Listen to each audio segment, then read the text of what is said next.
This is Make it plain. Make it plain. MIP With Masamela Matfumo. Mark Thompson. Make it plain. Get woke.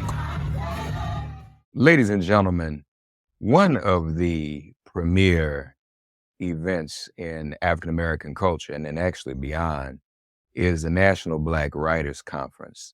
And the individual who's responsible for that is none other from Medgar Evers College here in Brooklyn. Dr. Brenda M. Green joins us. Dr. Green, how are you today? I am fine. I am blessed. And thank you, Reverend Mark, for having me on the program. Yes, it's an honor to have you. We were just going a little bit down memory lane, ladies and gentlemen, because I was trying to recollect when the last time, and this is not necessarily a good thing. It's been a number of years since I was at the Black Writers Conference, but I attended the one in 1991. I remember that distinctly. And I know it has grown. We just had the Black Writers Conference, just ended a few days ago. How was it this year, and what were some of the highlights? Oh, it was phenomenal. But I do want to just say that I'm currently the director of the conference, but the conference was the vision of the late John Oliver Killens, who was our writer in residence at Medgar Evers College in the 1980s. And we held our first conference in 1986. When he transitioned, we held another conference in 88. We held it every few years. And I took over as conference director in 2002. And then we began to hold a 4-day conference in even years and a 1-day or 2-day symposium in alternate years. So our conference that we just held was the first major conference that we held since 2018, because we normally would have had the big conference in person in 2020, but of course we know what happened. We had COVID intervene, so we held it online. And that was very well attended. But this, going back in 22, we also held it online. So coming back in person was wonderful. We opened with Michael Eric Dyson and Farah Jasmine Griffin giving a keynote address on the theme of the conference, All That We Carry. Where do we go from here? We had a pack, hundreds of people in the audience, and Reverend Dr. Michael Eric Dyson, he had the crowd captivated with his stories, talking about everything from banned books to activism, critical race theory, the hip hop generation. And he was doing a lot of code switching. And it was really riveting. And Farah Jasmine Griffin is really a good person to have with him because she knows his rhythm. So we got a lot of great feedback from that. And then we continued. Another highlight was with Taya Miles, who the conference book is the motivation for having the theme, All That We Carried. Where do we go from here? And she wrote All That She Carried, the journey of Ashley Sachs. I don't know if you're familiar with the book, which is historical narrative on an enslaved woman who passes a sack to her daughter and the journey of that sack. So the whole concept of looking at where we are now, what's going on in this country around this oppression of voting rights, the threats to our democracy, the environmental and systemic racism, the banned books. When you look, the need for healing, when you look at all of that, how are we dealing with this? And how do we move forward? So that was the theme that was for all of the roundtables over the next few days, which were Friday and Saturday, and our keynote honorees addressed that. That's outstanding. I see you also honored, if I'm not mistaken, Paul Coates and Peniel Joseph. You had a star-studded group, didn't you? We certainly did. Paul Coates has given so much with Black Classic Press, and he came to those early conferences. But he began his career by taking books to the prisons. And then he developed that publishing company. So we always give an award for institution building. He received a Margaret T. Burroughs Cultural Historian Award, and Peniel Joseph has just really risen. As his last book, The Third Reconstruction, I think, symbolizes what has happened, where we are now with all of this backlash as a result of white supremacy. We also honored Bernice McFadden, and we honored Percival Everett, but we're going to have a post-conference event where he was not able to attend, but we're going to have a post-conference event where he will be able to engage in a conversation with the writers. We're very excited about that. They got the National Black Writers Conference Award, one in honor of John Williams, one in honor of W.E.B. Du Bois, that was Peniel Josephs, Toni Morrison for Bernice McFadden, and Coates, I said, the Margaret T. Burroughs Award. Amen. Amen. Obviously, it was Du Bois who said that we can't just write for writing's sake. And I know the theme of the conference was all that we faced, I believe. Where do we go from here? What were some of the in social justice issues that you addressed at the Black Writers Conference this year? I think we zeroed in on the impact of environmental racism. Emily Rappaport has written a book that talks about survival lessons for mothers and looking at the apocalypse. And now we have climate refugee racism. We looked at what's going on in our schools. Bettina Love, who talked about that we need to be teaching not just to survive in school, but to thrive in school. She advocates for abolitionist teaching. We had, of course, going back to Reverend Dyson, just talking about how the voting and the importance of voting is something that we can't take for granted. We may not agree with who's running, but when we don't vote, we are making a stance. We are complicit in not voting. And in fact, we partner with the Brooklyn chapter of the NAACP, the Center for Law and Social Justice at Medgar Evers College, and the Student Government Association to have a table at the conference on voter education and voter registration, because there are too many people are still saying it doesn't matter. And it has to matter. And our students need to be involved. Our general public, our community, they need to take a stand. So part of what we wanted to do is to underscore the importance of voting.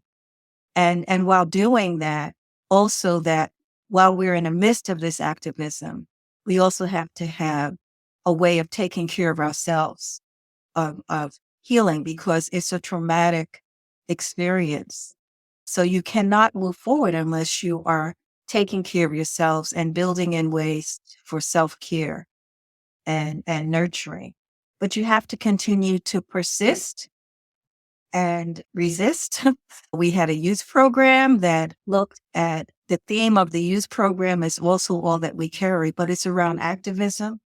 The middle and high school students came to see Jason Long, who talked about his experiences growing up and what motivated him to educate himself and to continue despite not seeing himself reflected in the literature, despite having challenges around the criminal justice system, despite being stereotyped, and how he persisted. And it was really motivating for the young people because they were able to listen to him and to ask questions and also to get their book signed by him.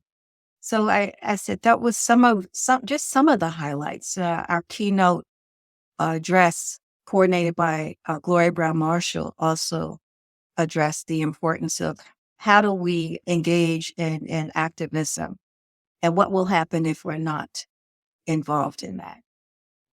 This podcast is sponsored by Monarch Money. Are you saving to reach your financial goals? Reaching those goals isn't just about getting more money, but by managing what you have. And the best way to manage your money? Monarch Money. Monarch Money is a new kind of finance app that's intuitive, powerful, ad-free, and takes the headaches out of budgeting. Try it free when you go to monarchmoney.com/podcast. Monarch puts all your accounts, investments, transactions, and finances at your fingertips. With a complete view of your finances, you'll gain insights on your spending and find new ways to save. Plus, Monarch lets you customize your dashboard, collaborate with your partner, set custom budgets and goals, and track your progress toward them.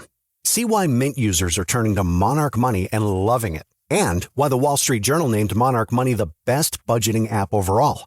Get a 30-day free trial when you go to monarchmoney.com/podcast. That's MONARCH money.com/podcast for your free trial. monarchmoney.com/podcast.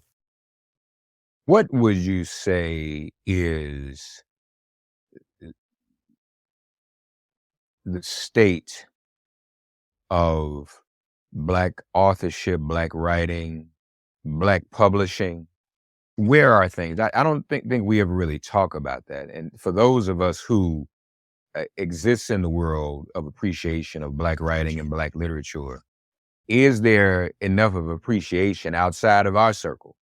Are enough of us reading and supporting? I like to think that with the assault on Black books and Black education and all these book bans, that would awaken people. Is that awakening the people? Or I just think it is.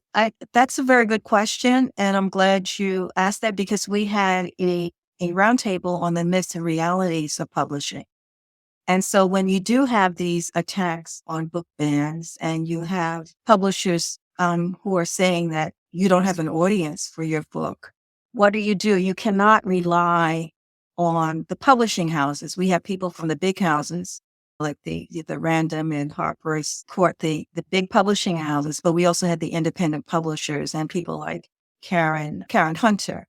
There are more Black books being published by Black writers, but the challenge is, how do you market them? How do you let people know they're being published? So you have organizations that are being formed, coalitions that are being formed among Black writers who have organized to look at how they can promote books within their own circles, and a consortium of Black publishers coming together.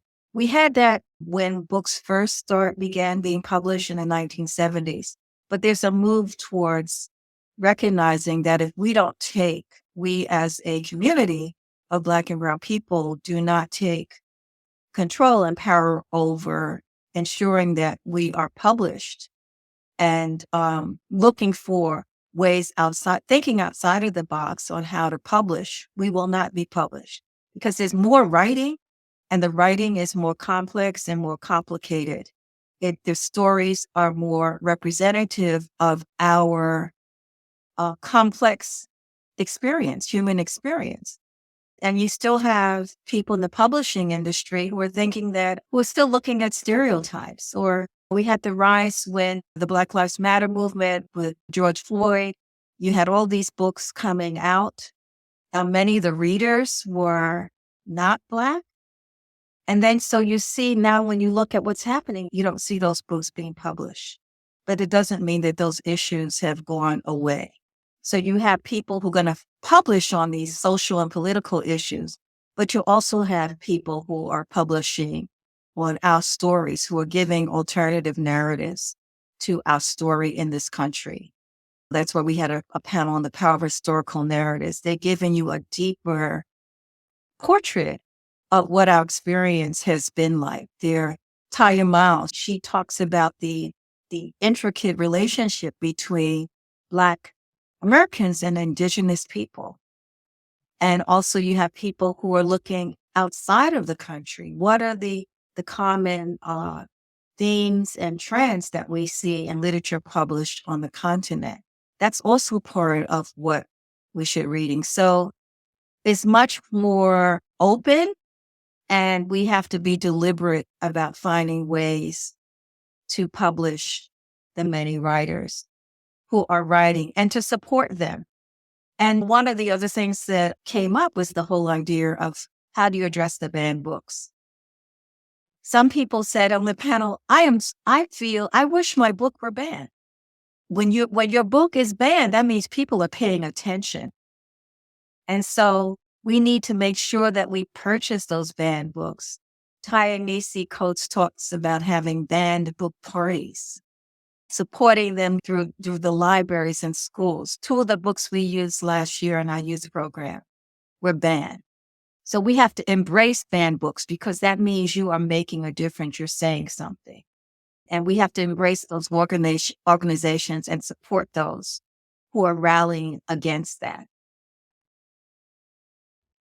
Those are all important points. But it would also seem we can never discuss too much the need for us to have more Black publishers, more Black publishing houses. What's the status of that?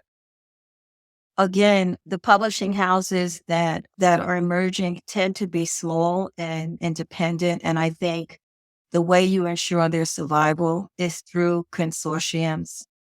And you have a choice when you purchase a book of going to someplace like Amazon or going to the African American Literary Book Club, which is the largest online site for books published by Black writers in this country, or going to Third World Press and purchasing directly from them, or Just Us Books. Cheryl and Wade Hudson, they have the oldest children's and YA literature. So those publishing houses are not going to survive unless we support them. And it might be a little bit more money, but when we're not supporting them, we are not contributing to making sure we're helping them to make a difference. So again, we have to be intentional and deliberate about supporting independent publishers, about supporting the small publishers, and spending that extra money or taking the time to get a book from a publishing house that's not going to turn it over in one day through Amazon Prime. That's how we ensure their survival. I always think about what Alice Walker said. We are the ones we're waiting for. We are the ones we're waiting for. It's up to us. And we can't blame people if we don't support our own. That's a good point. Also, any concerns raised at the conference about the impact of artificial intelligence on Black writing? Yes, that did come up, of course, in our roundtable, particularly on looking at race, technology, and the media. And again, AI is here. It's not going away. So how do we use it to our advantage? So there was discussion about looking for the books that are generated by AI, or looking for the fact that people are writing papers that might be generated by AI. And so how do you critically interrogate and analyze what is being said? How do you, particularly in our schools, how do you get young people and our youth and our college students to recognize that AI might be used to help you write a paper that's more grammatically correct? But in terms of the original thinking and ideas, you have to look beneath the surface. So again, goes to, for our general public, our community, our youth, how are we engaging in really deep and critical thinking? And I think that's across the board, because it's so easy to just take in the sound bites, that we see in the media, to not read deeply when we see what's happening on the internet. So it's educating ourselves and educating the public at how to interrogate and question what we're being told, because we're not going to lose AI, but we can use it to help support some of the research we're doing, support some of the research, and recognize sometimes that can be a starting point. It all goes back to critical thinking. Yeah. Mm-hmm. Swimsuit? Check. Sunscreen? Check. Phone charger? Check.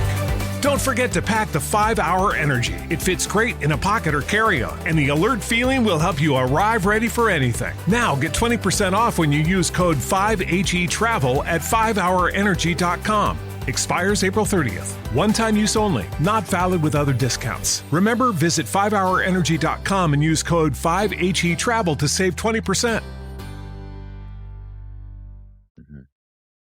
Folks, the National Black Writers Conference just concluding a few days ago here in New York. So I want to be clear. Is it annual now?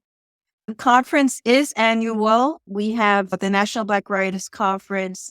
The main 4-day conference is in the even years. And then we have the National Black Writers Symposium, where we focus on a particular writer or a theme for that day. So next year for 2025, during the last week in March, we are focusing on YA and middle school literature, because that field is really growing. And so we have not really zeroed in on focusing on the writers in that field. And you also have adults who are reading the YA literature. And then we are going to analyze the evaluations from this conference and look at what we plan for 2026, because as soon as the conference ends, we begin planning for the next 2 years. And I'm sure it will have to do with what's going on around climate control. Emily Rabideau talks about climate refugees, what's happening in our climate, around the social justice, the voting rights. That is still, those are still topics around what's happening. Where have we gone now with the publishing industry? What has been the impact of the Black Lives Matter movement? Are we still addressing what are the remnants from that? And again, how have our narratives changed? One of the biggest banned books was the 1619 Project, right? And why? Because it gave a complex portrait of the history of our nation. And so as these books continue to be banned, as you have people fighting against censorship, where we're going to be from 2 years from now. We know, we can imagine where we will be if we do nothing. But if we put things in place to resist this, where will we be, and how can we continue to resist this? Amen. So look out for the National Black Writers Conference, and people can visit our website to get a picture of the full program, www.centerforblackLiterature.org, www.centerforblackLiterature.org. We will also have videotapes of some of the roundtables. If you missed the conference, the roundtables we had on Friday will also be featured on on C-SPAN, Book TV. So that's the roundtables on Black writers' letters to America and race, the impact of race, technology, and social media on the Black experience, and also the healing power of literature. That'll be on C-SPAN. So if you missed it, go visit our website and you'll have a chance to see those panels and also other panels in the past. We have a YouTube page that gives pictures and a portrait of a lot of the programs that we've done. And also, if you want to get a sense of what the 1986 conference looked like, we have a digital archive that's also on our website. Goes back to 1986 and highlights the programs from 1986 and moving forward, as well as the work of the Center for Black Literature. All right. .org. And folks, in this struggle for our literature, for our history, and this struggle against these bans, centerforblackLiterature.org is a stop on the Not So Underground Railroad that we need to support. So we invite one and all to do that. And I'm going to get myself together and attend once again the Black Writers Conference. That I will never forget the experience I had there some time ago. And it is a wonderful experience for all, and an urgent experience that we all need as well. Dr. Brenda M. Green, it's an honor to have you on Make It Plain.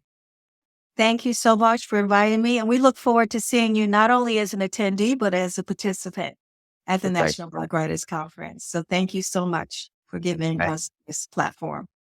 Thank you, Dr. Green. Thanks for getting woke and listening to Make It Plain. As always, perform an act of kindness on behalf of an elder or young person. Write a letter to a sister or brother who just so happens to find her or himself incarcerated. Offer libations to the ancestors upon whose sturdy shoulders we all now stand. And above all, give thanks to the God of your understanding by whatever name you call her and him. All God asks of us is that we give each other love. Thanks for giving MIP love. And please remember to subscribe and give us a 5-star rating. If all hearts and minds are clear, it has been made plain.